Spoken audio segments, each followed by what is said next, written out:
Muito bom dia, vamos lá, quinta-feira, 6 de outubro, são 6h20 da manhã agora, mercados dos índices futuros americanos caindo levemente e Europa operando basicamente na estabilidade no 0 a 0. Ontem saiu a decisão da OPEP, o cartel que são os principais países exportadores e produtores de petróleo e que, para surpresa do mercado, decidiram que a partir de novembro cortarão 2 milhões de barris de petróleo por dia de sua produção. Uma produção menor puxou o preço do petróleo para cima, que atingiu a sua maior cotação desde setembro. Também foi o maior corte divulgado pela OPEP desde o começo da pandemia. Além disso, os estoques de petróleo nos Estados Unidos caíram 1,4 milhão de barris e com isso agora atingiram 429 milhões. Mas o que mostra aqui é que uma menor produção pela OPEP e um estoque menor, isso joga o preço para cima, tá?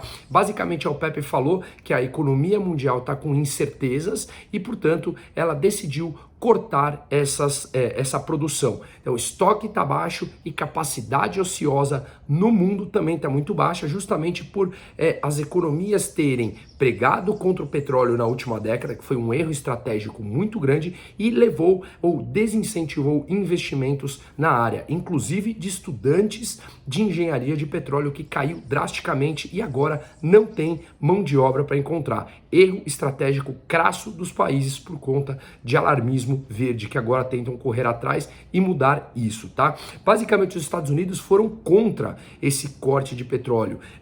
Tinham pedido para que os países da OPEP não cortassem o petróleo, porque um petróleo mais caro leva a uma inflação maior, os Estados Unidos também estão com um problema inflacionário e terão que subir mais ainda os juros e uma alta de juros freia a sua economia. Portanto, os Estados Unidos me parece que tem uma certa dependência, assim como o restante do mundo, da OPEP. Inclusive, os americanos falaram que vão liberar 10 milhões de barris de petróleo das suas reservas estratégicas. Reservas estratégicas são aquelas cavernas de sal subterrâneas que os Estados Unidos mantêm no Golfo do México, como por exemplo no Texas e na Louisiana, e que eles falaram que vão vender para ofertar mais petróleo para que o preço não suba tanto. O preço mais alto do petróleo traz uma inflação maior no mundo, mas favorece os países exportadores, que são principalmente os países da OPEP, inclusive a Rússia também, tá?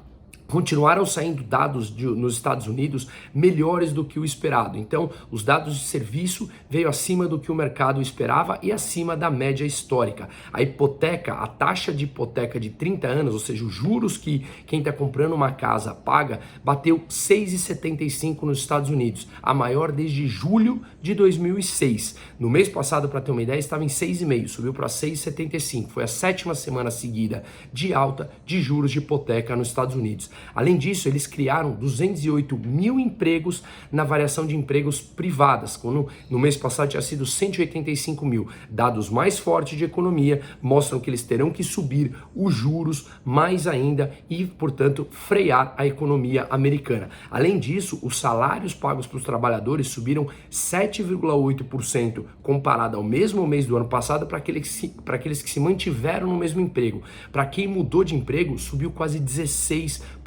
Portanto, pressão inflacionária também nos salários, tá? Aqui no Brasil, o Ibovespa subiu 0,8% ontem, puxada basicamente por commodities, por conta dessa notícia da OPEP que puxou o preço do petróleo para cima, como eu mencionei no começo do vídeo. Além disso, saiu produção industrial no Brasil que veio bem acima do que o mercado esperava. Subiu 2,8%, quando no mês passado tinha vindo uma queda de 0,5%. Então foi um dado extremamente positivo, mais um da economia brasileira. Na zona do euro, agora pela manhã, saíram vendas no varejo, que caiu pelo 3º mês seguido.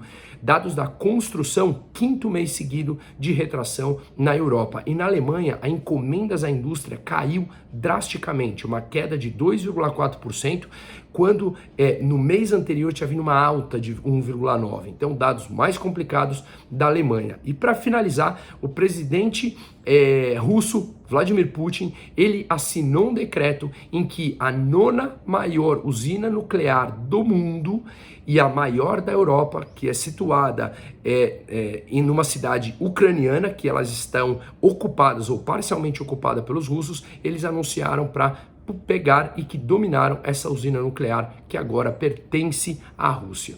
Uma ótima quinta-feira para todo mundo.